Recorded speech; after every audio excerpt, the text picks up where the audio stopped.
सबको जय हिंद। आज मैं बहुत ही स्पेशल टाइप का वीडियो लेकर के आया हूँ। ऐसा वीडियो आज तक हमने कभी बनाया नहीं था। और हम आपको ये बता दें कि हमारे यहाँ पढ़ने वाले जितने भी बच्चे हैं काफ़ी इंटेलिजेंट तो वही हैं। अब उन बच्चों के द्वारा हमसे ये कहा गया कि सर जी आप मैथ पढ़ाते हैं, मैथ तो बहुत बढ़िया पढ़ाते हैं, लेकिन हम लोगों का मैथ ऐसा सब्जेक्ट है कि पढ़ते पढ़ते हम लोग बोर हो जाते हैं। तो अगर आप हम लोगों को किसी दिन एक कहानी का वीडियो डाल देंगे तो बड़ा अच्छा होगा। हम लोगों को कुछ रिलैक्स मिल जाएगा। हम लोग कुछ अपने आप को जो है शांत महसूस करेंगे। हमने कहा ठीक है, तो बताइए आप लोग ना कि क्या किसकी कहानी आप सुनना चाहेंगे, किसके बारे में हम बतावें।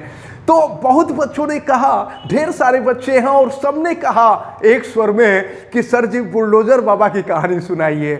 हमने कहा बुलडोज़र बाबा तो हमारे मुख्यमंत्री को कहा जाता है और हमारे मुख्यमंत्री बुलडोज़र बाबा के नाम से ही फेमस हैं। तो अगर आप बुलडोज़र बाबा के बारे में जानना चाहते हैं तो बुलडोज़र बाबा के बारे में हम बता तो सकते हैं, लेकिन प्रश्न ये हुए कि कहीं ऐसा ना हो कि बुलडोज़र बाबा को बुरा लग जाए, क्योंकि उनका नाम कई बार बदला गया है। पहले उनका नाम अजय था, अजय से आदित्य हुआ, अब तीसरा तुम लोग बदल दिए हो, उनका नाम रख दिए हो बुलडोज़र बाबा, तो उनको बुरा लग सकता है ना। लेकिन उन्होंने कहा, बच्चों ने कहा नहीं सर जी हम लोगों को बुलडोज़र बाबा की ही कहानी सुननी है और वो भी हम लोगों को भोजपुरी में सुननी है। हमने कहा भोजपुरी तो हमारी मातृभाषा है, हम लोग भोजपुरी बोलते हुए पढ़ते हुए इतने बड़े हुए हैं, तो भोजपुरी में कोई बहुत बड़ी प्रॉब्लम तो है नहीं, कोई बहुत बड़ी समस्या तो है नहीं। हम भोजपुरी में आपको कहानी सुना सकते हैं बुलडोज़र बाबा की। तो अब सुनिए, हम आपको बता दें कि मैं आपको भोजपुरी में बुलडोज़र बाबा की पूरी कहानी मैं आपको बताने जा रहा हूं। जन्म से लेकर के पढ़ाई तक, पढ़ाई के बाद संन्यास तक, संन्यास के बाद मुख्यमंत्री बनने तक, फिर दूसरी बार मुख्यमंत्री बनने तक, और इसके बाद फिर उसका जो नामांतरण पूरे उत्तर प्रदेश क्या पूरे देश के लोगों ने कर दिया।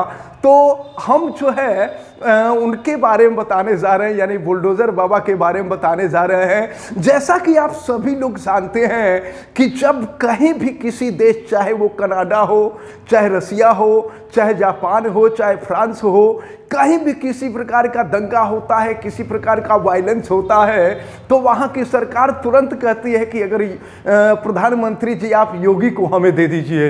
इसका मतलब ये हुआ कि हम लोग एक ऐसे प्रदेश के वासी हैं, एक ऐसे प्रदेश के निवासी हैं जहाँ के मुख्यमंत्री की डिमांड हमारे पूरे देश में नहीं बल्कि विदेशों में होती है। तो चलिए अब मैं शुरू करने जा रहा हूँ बुलडोज़र बाबा की कहानी, वो भी मेरी जुबानी और भोजपुरी में तलजा। अब हम तो लोग के सुनावे जाते नहीं बुलडोज़र बाबा का कहानी। पहले उत्तर प्रदेश और उत्तराखंड जोन बा न ई एक ही में रहल, बाद में उत्तराखंड अलग हो गए। उत्तराखंड में एगो डिस्ट्रिक्ट है टिहरी गढ़वाल, और टिहरी गढ़वाल में एक तहसील है यमकेश्वर। ओ यमकेश्वर में एक छोट सा गांव है जना का नाम है पंचूर। ओ पंचूर गांव में एक सामान्य राजपूत परिवार रहल, और उस सामान्य परिवार के जो मुखिया रहल उनका नाम रहे आनंद सिंह बिष्ट, और उनकी पत्नी का नाम रहल सावित्री देवी। ये दोनों जना का 6 संतान भइल, जौना में 5वां नंबर पर 5 जून 1972, 5 जून के विश्व पर्यावरण दिवस भी याद रख ले रही जा। तो 5 जून 1972 के एगो सामान्य कद काठी का एक लड़का पैदा भइल, जौना का नाम उनका महतारी बाप अजय रखल। अजय बचपन में बिल्कुल सामान्य रहलन, ऐसा ना रहे कि ये बहुत तेज तर्रार रहलन, या ऐसा भी ना रहल कि बहुत दिमागी रूप से कमजोर रहलन। जैसे हमनी का सामान्य रहनी जा वैसे ही इहो रहलन। तो हम ये बता दें कि जब ये धीरे धीरे बढ़ के जब 5 साल का भैलन ना, तो इनके 1977 5 साल के बाद 1977 में गढ़वाल में जो टिहरी है, टिहरी का गजा में एक थे प्राइमरी स्कूल हो, प्राइमरी स्कूल में इनका नाम लिखवा दिल गए। प्राइमरी स्कूल में ही पढ़े लगलन। एक बाद वहीं का एक थे मिडिल स्कूल रहल, वो मिडिल स्कूल में गईलन। मिडिल स्कूल में गईला के बाद अब लगभग तब तक 15-16 साल का हो गई रहलन। 15-16 साल की अवस्था में इनकर 1987 में हाई स्कूल का परीक्षा दियलन, कक्षा 10 का परीक्षा दियलन। और कक्षा 10 का परीक्षा पास कैले के बाद सामान्य नंबर रहल, ऐसा ना रहल कि बहुत टॉप कैलन। तो सामान्य नंबर ये प्राप्त कैलन।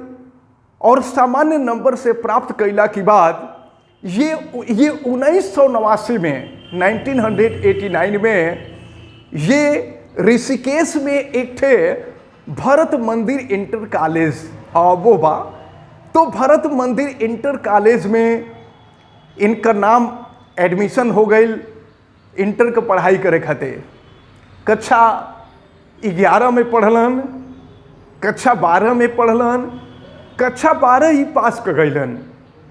एक बाद ये 1990 ईस्वी में, 1990 में याद रख ले रही जा, 1990 में ये ग्रेजुएशन यानी बीए या बीएससी कहले, बीएससी करे खातिर ये वहाँ पर हेमवंती नंदन बहुगुणा यूनिवर्सिटी है ऋषिकेश में, वहाँ ही जा करके अपन एडमिशन ले लियन। एडमिशन तो ले लियन।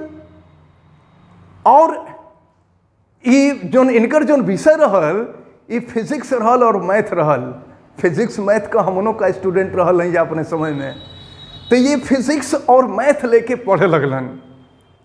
फर्स्ट ईयर में बढ़िया नंबर आयल, औसत नंबर आयल। और एकरा बाद फर्स्ट ईयर कैला के बाद इनका दिमाग जो बा कुछ इनके ऊपर ईश्वर का कृपा होके लागल।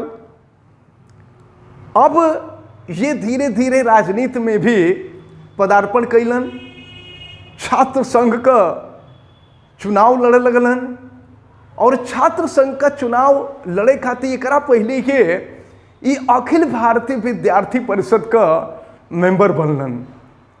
और ये जोन बा वहाँ छात्र संघ का चुनाव लड़े खातिर टिकट लियल चाहत रहलन, लेकिन अखिल भारतीय विद्यार्थी परिषद से इनके टिकट ना मिलल। जब इनके टिकट ना मिलल ना, तो ये बड़ा जिद्दी रहलन। ये ऐसे ही निर्दलीय चुनाव लड़ गलन। निर्दल चुनाव तो लड़ गलन, लेकिन जीतलन ना, हार गलन।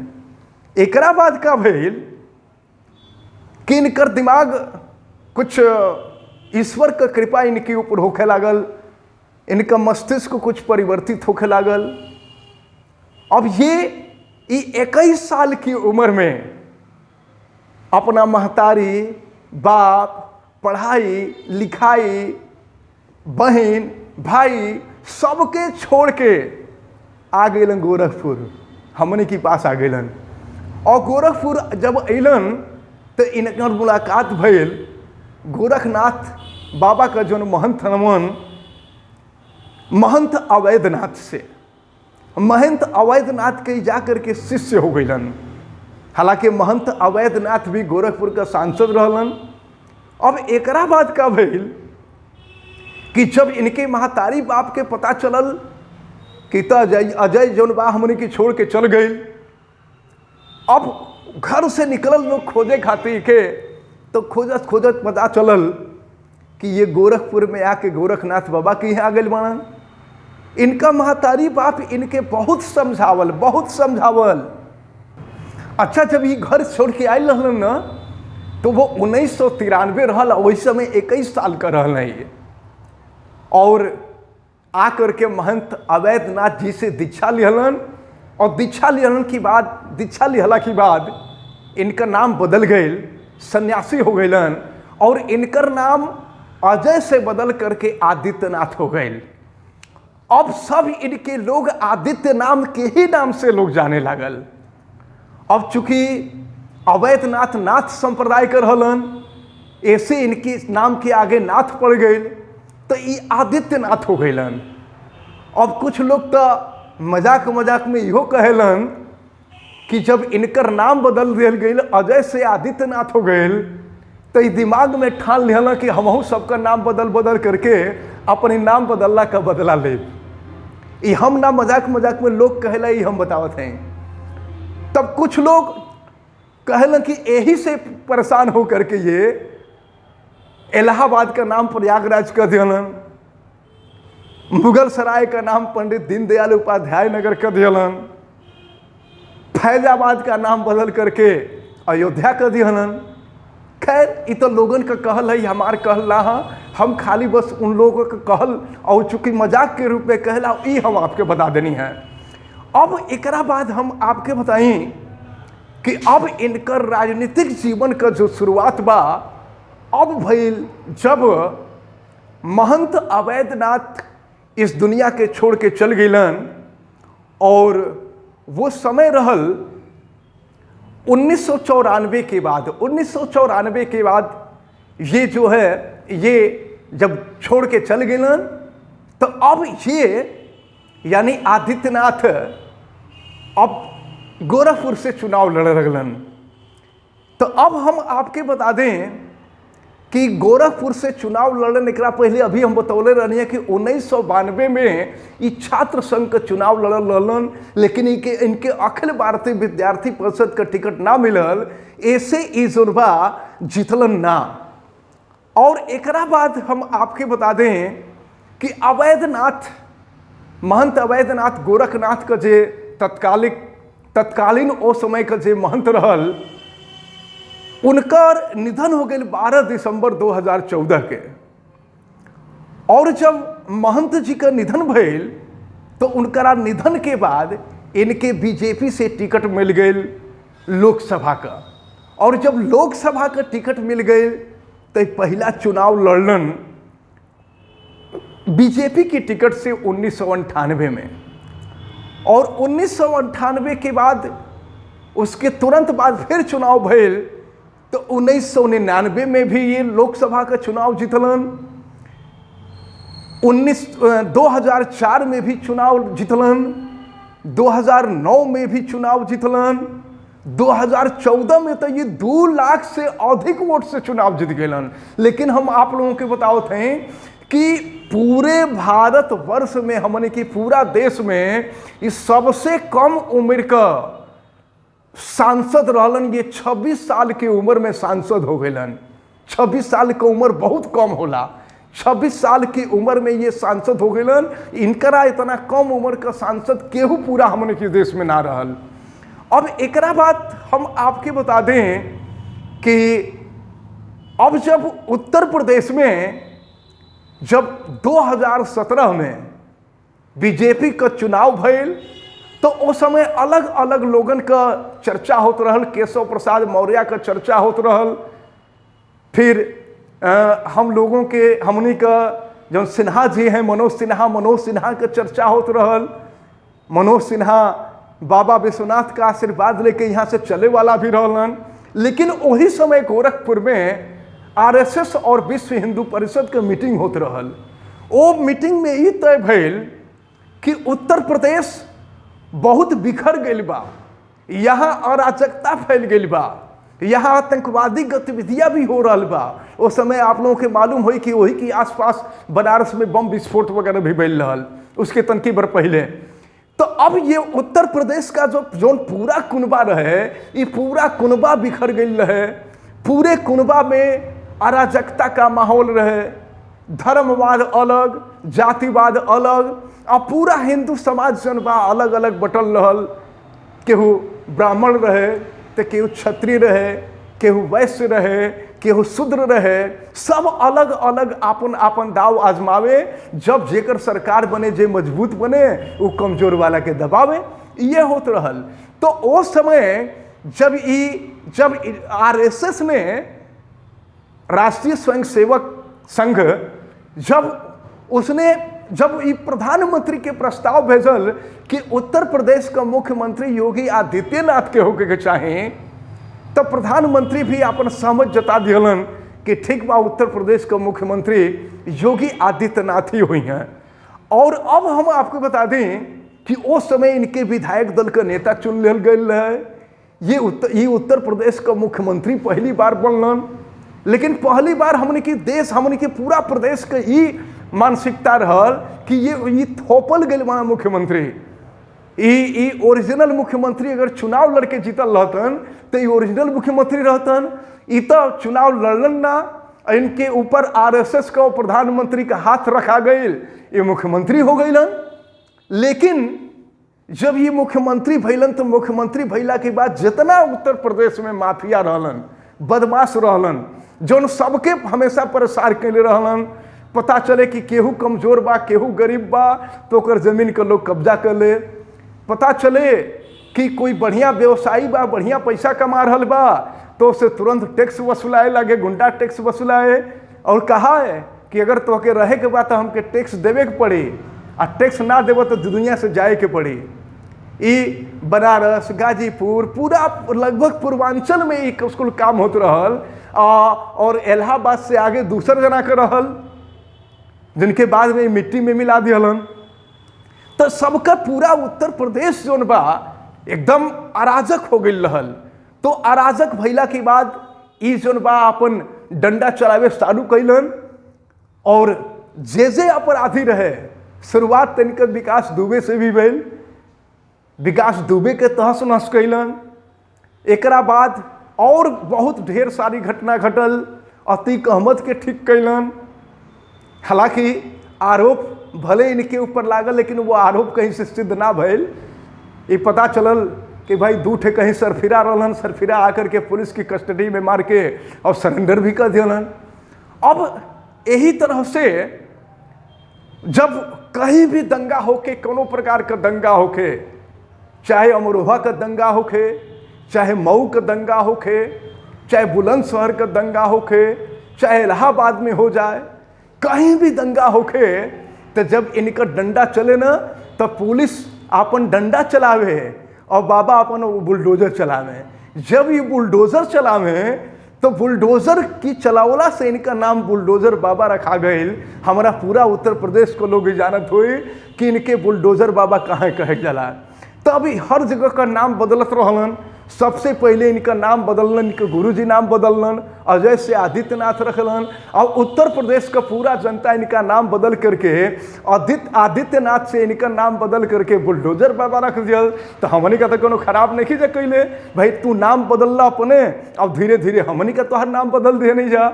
अच्छा, अब जो बा हम आगे बता दें कि जैसे रामायण का जो कहानी रहल, रामायण का कहानी महर्षि वाल्मीकि बतौले रहल लोग उसके, लेकिन वो कहानी अभी पूरा ना भइल रहल। यही तरह से बुलडोजर बाबा का जो कहानी बा, ये बुलडोजर बाबा का कहानी अभी पूरा नहीं के भइल, अभी ये आधा अधूरा कहानी बा। आगे अभी बहुत जना के ऊपर बुलडोजर चली, जे ढंग से ना रही, जे नियम कानून का पालन ना करी, जे बहन बेटी का इज्जत ना करी, जे नियम का पालन ना करी, सही तरीका से ना रही, कमजोर के परेशान करी या केहू के परेशान करी, जे नियम का उल्लंघन करी, ओकरा पर बुलडोजर बाबा का बुलडोजर जरूर चली। ये हमके उम्मीद बा। लेकिन एक चीज और ही हम बता देते रहे कि जब ये आगे और बढ़िया, क्योंकि काहे कि हमने का उत्तर प्रदेश को अधिकतर लोग चाहता कि इनके उत्तर प्रदेश छोड़ के ना जाए के चाहिए, उत्तर प्रदेश में रहे, और कुछ लोग कहता कि उत्तर प्रदेश छोड़ के एकरा बाद इनके दिल्ली भेजल जाओ, दिल्ली भेज के पूरा देश के कंट्रोल करिहन। हालांकि बड़ा मुश्किल काम हो जाला, जब कोनो व्यक्ति जब सत्ता में होला, जो मालिक होला, वो मालिक के बहुत परेशानी होला कोनो काम में। तो अब हम आपके बता दें कि इनकर जो कहानी ही बा ना, ये कहानी अभी पूरा नहीं के भइल, इनकर कहानी अभी आधा अधूरा बा। अभी आगे का इनकर जो कहानी, क्योंकि आगे का कहानी ना हमके पता बा, ना तुम लोग के पता बा, ना केहू के पता बा, तो इनकर कहानी अब आगे चली। और जब आगे चली तो जैसे रामायण में पता चलल कि कैसे लव कुश लौट के अलन वापस, एकरी बाद कैसे भगवान राम फिर से राजा भइलन, फिर माता सीता कैसे पृथ्वी में समाई, बिल्कुल उसी तरह से अभी आगे का जो कहानी बा, जब कहानी मालूम हुई तो ओकर फिर से वीडियो बनी। हमके उम्मीद बा कि भोजपुरी में कहानी आप सभी लोगन के बहुत पसंद आयल हुई, और बीच बीच में हिंदी में इंग्लिश में तो चलते रही, भोजपुरी में भी कभी कभी चली। और हमके उम्मीद बा कि आप सभी लोगन के बहुत अच्छी तरह से कहानी पसंद आयल हुई। लेकिन एक चीज़ बता देते नहीं कि कहानी जोन बा ये बिल्कुल ओरिजिनल कहानी है, और आप सब लोग जितना लोग देखा था महामना इंस्टीट्यूट के यूट्यूब चैनल के जरूर सब्सक्राइब करिएगा, और एक कहानी के हर जगह शेयर करिएगा, ताकि सब लोग इनके समझे, अपनी भोजपुरी भाषा में, अपनी मातृभाषा में, अपनी माटी की भाषा में सब लोग एक समझे। और हमें उम्मीद बा फिर से कि अगर चैनल आप लोग सब्सक्राइब ना कैले हो तो चैनल सब्सक्राइब कर लेबा, और अगर कोनो प्रकार का दिक्कत हुई तो हमके कमेंट करके जरूर बताइए, और वीडियो के बहुत से बहुत लोगों के शेयर कीजिए। आप सभी लोगों का बहुत बहुत धन्यवाद। जय हिंद।